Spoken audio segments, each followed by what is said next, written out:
सुप्रसिद्ध ENT doctor J S. Ganvir sir उपस्थित हैं। डॉक्टर साहब, आपका दी शेयर टेबल पर स्वागत, अभिनंदन है। सर, आपके जानने वालों की संख्या सर्वाधिक है, इसके बाद भी आपसे रिक्वेस्ट है कि आप अपने बारे में दी शेयर टेबल के माध्यम से दर्शकों को बताने की कृपा कीजिए। समस्त दर्शकों को मेरी ओर से नमस्कार और ख़ास करके भारती जी को धन्यवाद कि उन्होंने इस टेबल पे मेरे को बुलाकर बोलने का तो दर्शकों के साथ में अपनी शेयर करने का मौका दिया। डॉक्टर साहब, आइए अब पॉडकास्ट शुरू करते हैं। जी डॉक्टर साहब, कराटे क्यों आते हैं? क्या बॉडी वेट, आलस, ओवर ईटिंग भी कराटे के लिए जिम्मेदार हैं? देखिए, यदि बॉडी का बैलेंस पूर्णतः ठीक है तो उसके बावजूद भी खर्राटे आते हैं, इसका मतलब ये नहीं होता है कि बॉडी का जो इम्बैलेंस हुआ वो एक बड़ा कारण है, पर वो भी एक कारण होता है। खास करके खर्राटे आने का जो कारण होता है नाक और गला होता है।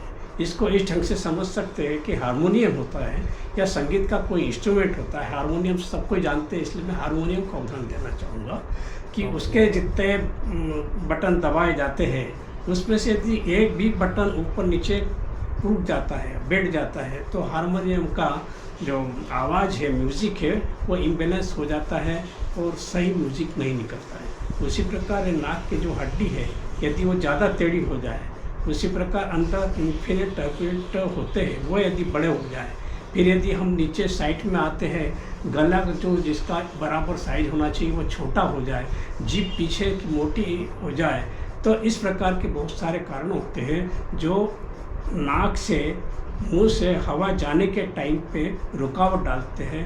और वह रात के टाइम पे इसलिए ज़्यादा होता है क्योंकि अभी मैं बोल रहा हूँ तो मुंह से भी हवा जा रही है और आ रही है, नाक से भी हवा जा रही है। रात के टाइम पे जब सोते हैं तो उस टाइम पे सिर्फ नाक ही ऐसी जगह होती है जहाँ से हवा आती जाती है, और जब वो नाक से हवा आने जाने का रास्ता रुकता है तो आवाज़ निकलती है, और जब आवाज़ ज़ोर ज़ोर से निकलती है इसका मतलब है कि वो बहुत कोशिश कर रहा है कि मैं हवा लूँ, और अंदर की भी हवा कोशिश करती है कि बाहर निकले। यदि यह सिस्टम थोड़ी देर और चलता है तो जब वो नई हवा ले पाता है तो मुंह से हवा लेने के लिए एकदम से उसका मुंह खोलना पड़ता है और वह मुंह खुला रहता है, तब इस प्रकार के खर्राटे लगातार बने रहते हैं।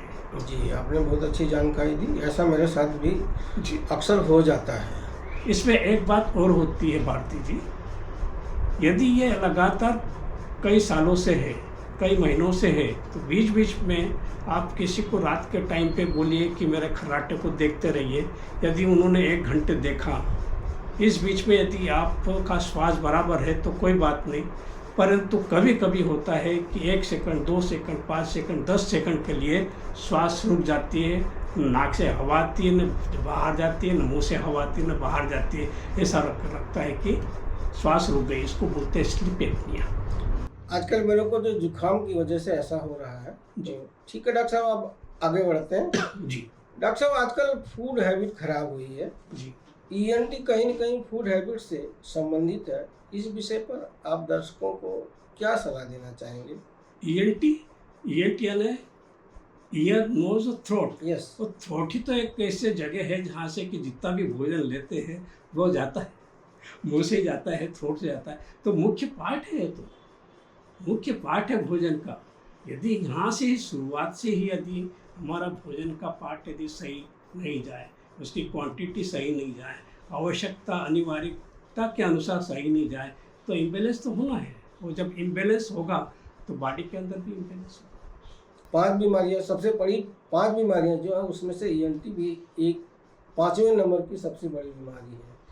ईएनटी को एक ऐसा सब्जेक्ट है जो जिसकी तरफ बहुत ज़्यादा ध्यान दिया नहीं गया। जी जी। जैसे अब कान के अंदर पस पड़ता है तो उसमें दर्द नहीं होता है, तो बट नेचुरल है कि माँ बाप भी उतना ध्यान नहीं देंगे क्योंकि दर्द नहीं हो रहा है बच्चे को।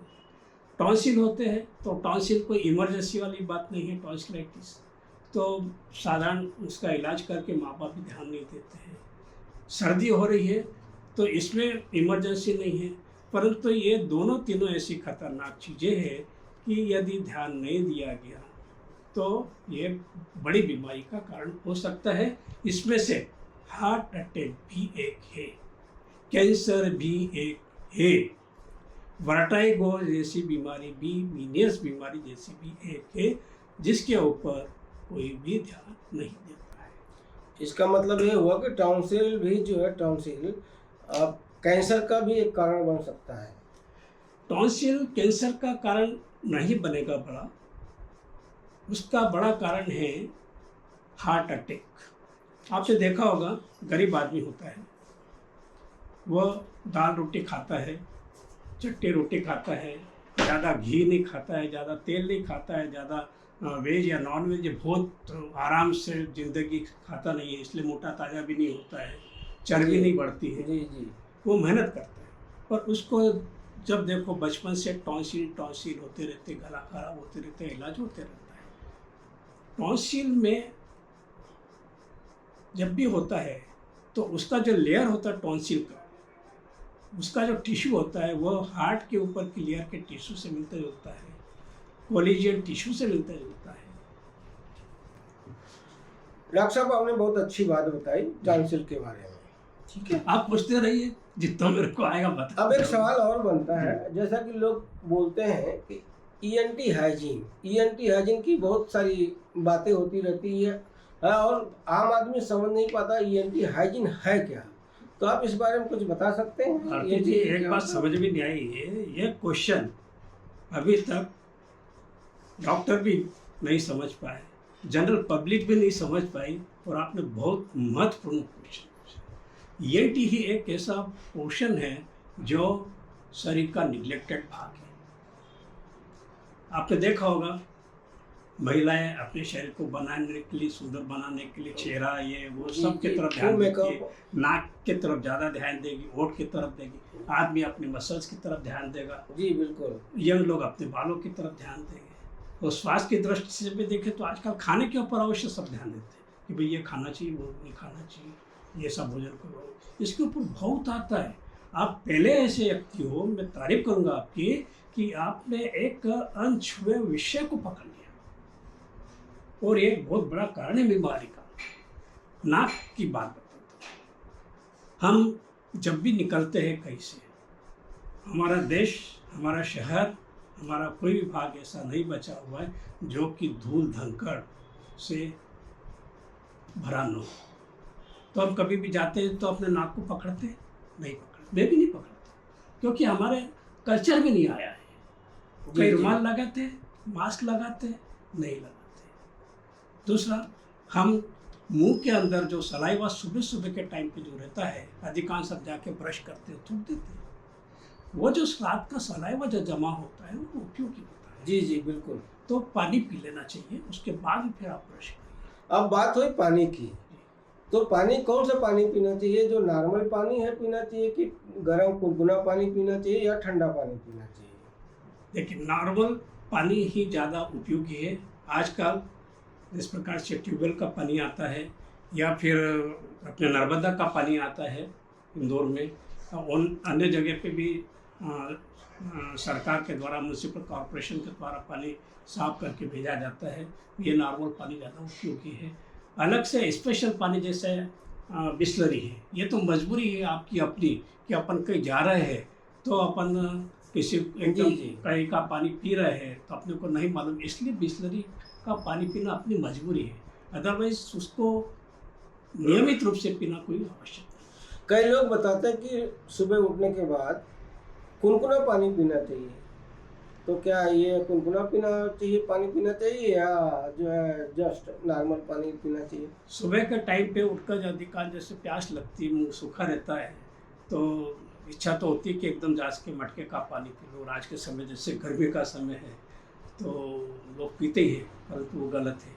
यदि आप 1 गिलास, 2 गिलास, 3 गिलास यदि पानी पीते हैं कुनकुना जी, तो वह आपके स्वास्थ्य की दृष्टि से, पेट साफ करने की दृष्टि से बहुत ज़्यादा उपयोगी है। इसका मतलब ये हुआ कि मैं बिल्कुल सही काम कर रहा हूँ। बिल्कुल बिल्कुल, आप सही कुनकुने पानी गर्म कर लेता हूँ, रात में थर्मस में रख लेता हूँ एक गिलास नहीं, 2 गिलास, 3 गिलास नहीं, 4 गिलास यदि कोशिश करेंगे पीने तो आपके स्वास्थ्य में एक अलग ही तरोताजा। तो डॉक्टर साहब जो आपने बात की उससे मेरे को ये एक छोटी सी बात, परंतु इसका जो असर है बड़ा है, ईएनटी हाइजीन की आपने जो बात की है, तो एक तरह से देखा जाए तो ईएनटी हाइजीन पे कोई भी ध्यान नहीं दे रहा। और जितना हमारी बहनें हैं, एक बात और नहीं बताई, बीच में आपको बोल रहा हूँ, जब अपन भोजन करते हैं तो अधिकांश से ज़्यादा कुल्ला कर देते हैं। बहुत ज़्यादा समझदार आदमी हुआ घर पे रहा तो ब्रश कर लेता है, ये करता है। मैं तो ये कहूँगा जिस प्रकार से हम भोजन करते हैं, जिस प्रकार से हमारी आदतें यदि घर पे कर रहे हैं, अमेरिका के अंदर देखा है, वहाँ पर जब मैं अपने परिवारों के अंदर यहाँ वहाँ घुमाऊँ तो वहाँ पे हेक्साडिन नाम का जो हम ओरल वॉश यहाँ से देते हैं, जब किसी का गला खराब होता है तो वो देते हैं। वहाँ पर तो प्रत्येक रेस्ट रूम में, मतलब वॉशरूम के अंदर रखा रहता है कि सोने के पहले गार्गल करना है सॉरी। तो जी, भोजन के बाद में अवश्य गरारे कर लेना चाहिए, वो ज़्यादा बेहतर है।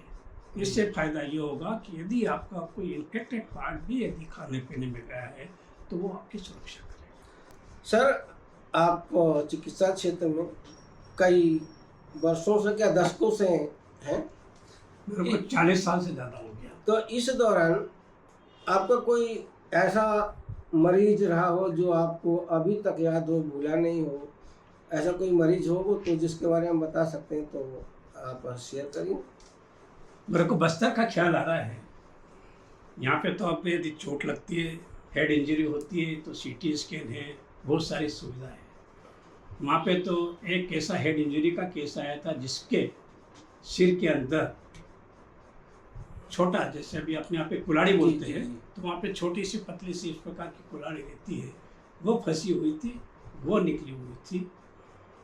एक वहाँ पे उसको लगी हुई थी, जी। एक उसके जान पे लगा हुआ था तीर, वो पेशेंट आया था। और मैं अपने आप पे गर्व करूँगा कि बिना सुविधाओं के, बिना किसी दूसरे डॉक्टरों के, यानी उस समय मैं अकेला था और मैंने उसको ट्रीट किया और अच्छे सफल ढंग से ट्रीटमेंट अच्छे रहे।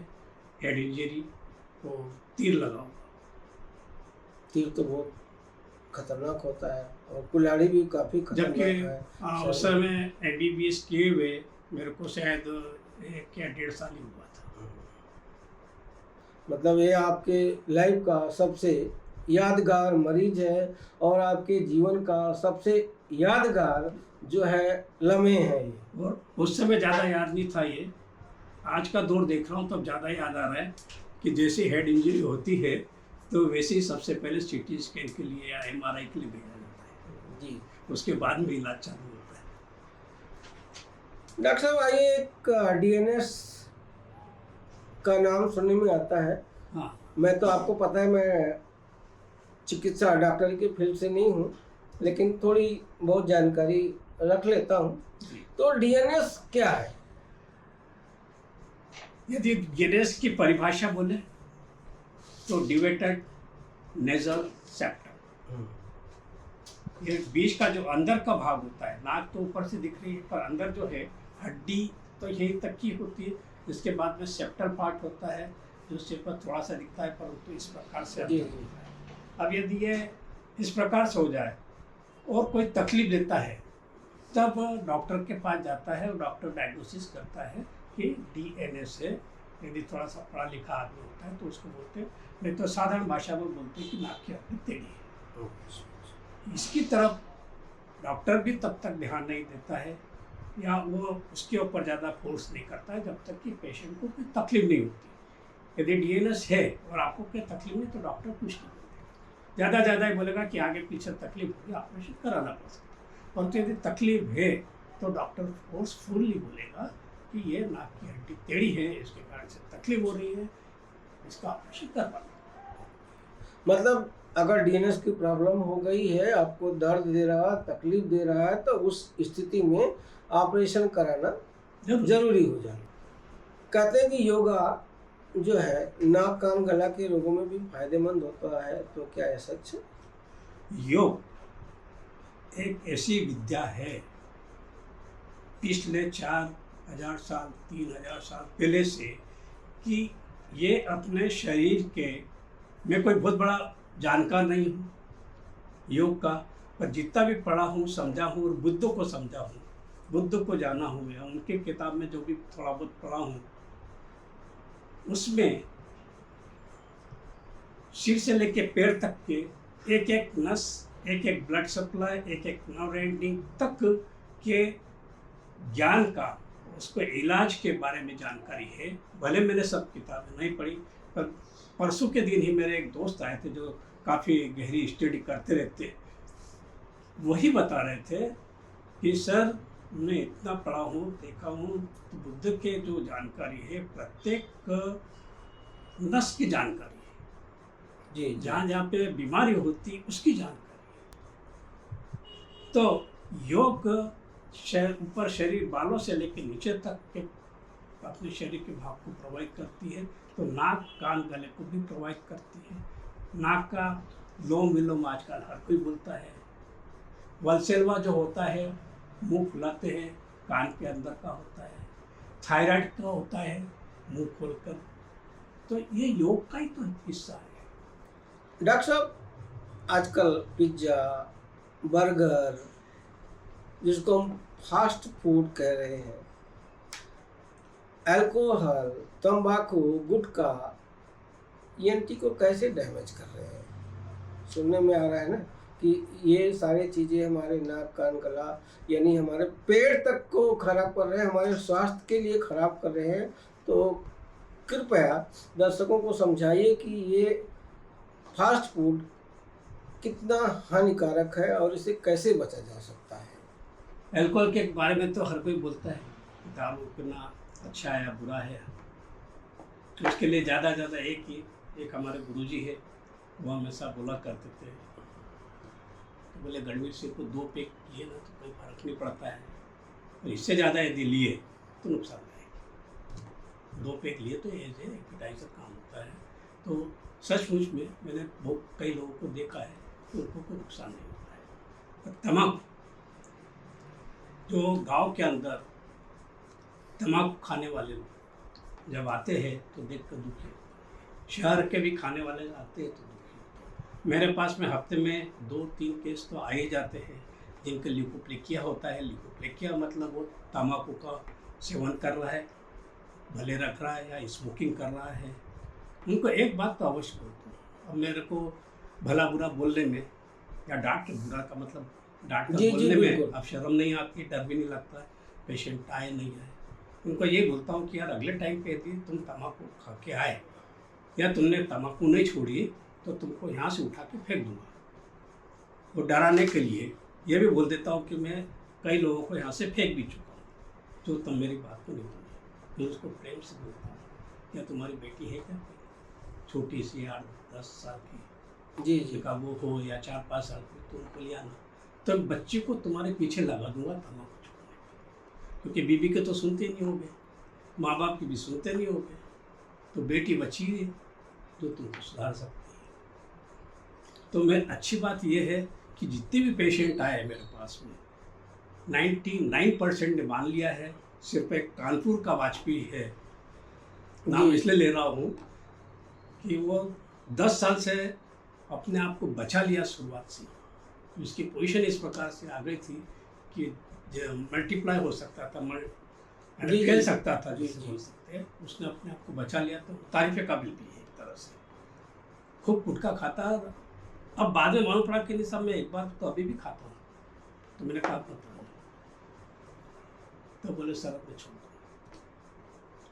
तो ये तो बहुत बड़े कारण है कैंसर के। दूसरा फास्ट फूड की बात बोलते हैं। अब यदि हम फास्ट फूड की बात बोले, जितना भी हमारा तेल का तला हुआ है भाग, हम इसके ऊपर क्यों नहीं बोलते? ये हमारे लिए सबसे ज़्यादा नुकसानदायक है। फास्ट फूड तो है ही, और दूसरा एडल्ट्रेशन यदि हो रहा है इसकी तरफ तो हम कोई कुछ बोलना ही नहीं चाहते।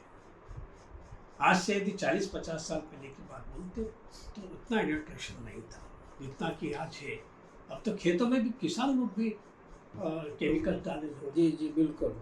तो फिर अब वो बचे कहाँ पे? आप जो थोड़े बहुत पैसे वाले हैं वो तो बोलते हैं कि अब हम 1 एकड़ ज़मीन खरीद लेंगे, वहाँ पे रहेंगे, वहीं पे अपनी सब्जी बोएंगे, अपनी सब्जी खाएंगे, अपना अनाज खाएंगे, तो कम से कम सही खाने को मिलेगा। तो एडल्ट्रेशन यदि है उसको अप्रत्यक्ष रूप से मान्यता है, तो ये फास्ट फूड को भी मान्यता है, नुकसानदायक तो है ही। तो डॉक्टर साहब हम आगे बढ़ते हैं दूसरे क्वेश्चन पर, दूसरे प्रश्न पर बढ़ते हैं। आजकल आप देख रहे हैं कि आप गली में हर ठेला वाला, सब्जी वाला, कचरे वाला, हर जो है बेचने वाला अपना भोंपू लगाकर माइक में बोल रहा है, sir DJ, high sound pollution हमारे स्वास्थ्य के लिए, हमारे कान के लिए कितना हानिकारक है और इस पे क्या किया जा सकता है? खुद हम अपने सेल्फ प्रोटेक्शन के लिए क्या करें? आपने समाज की, देश की, धर्म की एक दुखती नस के ऊपर हाथ रख दिया है, जिसके ऊपर कोई ध्यान नहीं देना चाहता है। परेशान होते हुए, दुखी होते हुए, उसके कारण से बीमार होते हुए भी ये आज के समय में पूरी दुनिया में सबसे बड़ा साउंड पॉल्यूशन यहाँ पर हुआ है। जी वो हम लोग तो सिर्फ एक बात से आप समझ सकते हैं कि डेवलप कंट्री में, अमेरिका में, जब हम सड़क पे चलते हैं, गाड़ी चलाते हैं, चाहे 2 व्हीलर हो, 4 व्हीलर हो, छोटी गाड़ी, तो हमारे यहाँ पे तो हॉर्न बजाते रहते हैं। वहाँ पे हॉर्न बजाना असभ्यता का निशानी माना जाता है, असभ्य माना जाता है। जैसे यदि किसी ने हॉर्न बजाया तो अगली गाड़ी वाला, पिछली गाड़ी वाला देखता है कि किसने बजाया, या असभ्य आदमी कहाँ से आ गया। ना हॉर्न बजाना असभ्यता है, कारण ये कि साउंड पॉल्यूशन को लोगों ने समझ लिया है वहाँ पे, और इसलिए वो हॉर्न नहीं बजाते। अपने यहाँ पर ज़्यादा आप और अपन यदि लगातार कहीं पे है तो 70-80 dB जो इसका पैमाना है साउंड का, उसको आप थोड़ा सा सहन कर सकते हैं। इसके बाद में 90-100 के बाद में यदि आप उस वातावरण में रहे तो निश्चित रूप से ही आपके कान में आज नहीं तो कल कुछ ही दिनों में कोई ना कोई बीमारी होगी। उसमें से उदाहरण टिनाइटस, सुनाई देना कम होना, कान का ब्लॉक हो जाना, दूसरी वो डिजीजेस चल। आजकल मेरे पास में टिनाइटस के केसेस ज़्यादा आ रहे हैं, और जब मेरे पास में आ रहे हैं इसका मतलब प्रत्येक ईएनटी डॉक्टर के पास में टिनाइटस के केस जा रहे हैं। इस प्रकार टिनाइटस की बीमारी ज़्यादा दिनों दिन बढ़ते जा रही है। अच्छी बात यह है कि वह समय के पहले जो आ जाता है वो ठीक हो जाता है, और जो ज़्यादा समय लेता है, 1 साल बाद, 2 साल बाद या 3 साल बाद आते हैं, तो उनके ठीक होने के चांसेस नहीं के बराबर। हम देख रहे हैं कि हमारे यहाँ जो है, हमारे इस शहर में high speed horn, high speed से गाड़ी चलाना, बाइक चलाना जैसे वीआईपी कल्चर बनता जा रहा है। इस वीआईपी कल्चर को तो सिर्फ जिम्मेदार अथॉरिटी ही रोक सकती है। हम लोग अपनी सुरक्षा के लिए क्या उपाय अपनाएं कि कम से कम जो हॉर्न बज रहे हैं, एकदम बिल्कुल हाई स्पीड हॉर्न है, उससे हम अपने कान को कैसे सुरक्षित रख सकते हैं? अब यदि बाहर हम जाते हैं तो सुरक्षित रखने का तो एक ही तरीका होता है कि ईयरबड लगा लो, जी तो बच सकते हैं। आपको खुद को महसूस करना हो कभी कि जो डीजे साउंड की गाड़ी चला करती प्रचार प्रसार के लिए, चाहे वो संगीत का प्रचार हो, धर्म का प्रचार हो, या और किसी जी राष्ट्र जो उत्सव आते हैं जी, उनके बिल्कुल। प्रचार के लिए आप अपनी गाड़ी उसके पीछे दी चल रही है, आप थोड़ी देर ध्यान से देख लीजिए। आप बैठे हैं, आपके एसी चालू है, वो चारों तरफ के ग्लास लगे हुए बंद हैं, पर जो डीजे की तरफ से आवाज़ आ रही है तो आपको ऐसा लगता है कि कोई अपने दिल पे छाती के ऊपर प्रेशर मार के चल रहा है। जी जी जी जी बिल्कुल।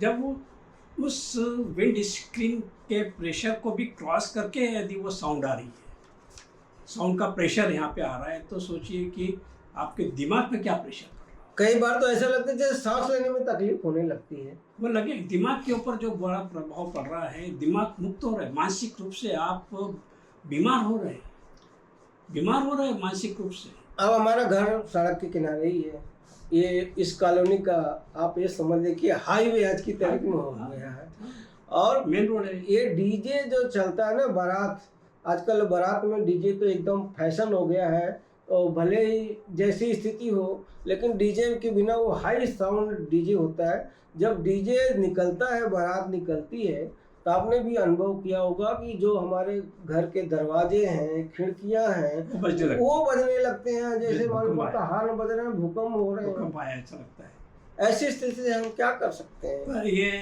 आपकी अपनी जनता की ही देन है, और एक तरफ से इसको प्रोत्साहन दिया जा रहा है, और इसको कोई कम नहीं करना चाहता है, यह मुश्किल है। जो हमारे मजदूर भाई बहन हैं, केमिकल की फैक्ट्रियों में काम करते हैं, ऐसे गंदे जगह पे काम करते हैं जहाँ पे पोल्यूशन होता है, गैसेस होती हैं, इन कर्मचारियों को, इन लोगों को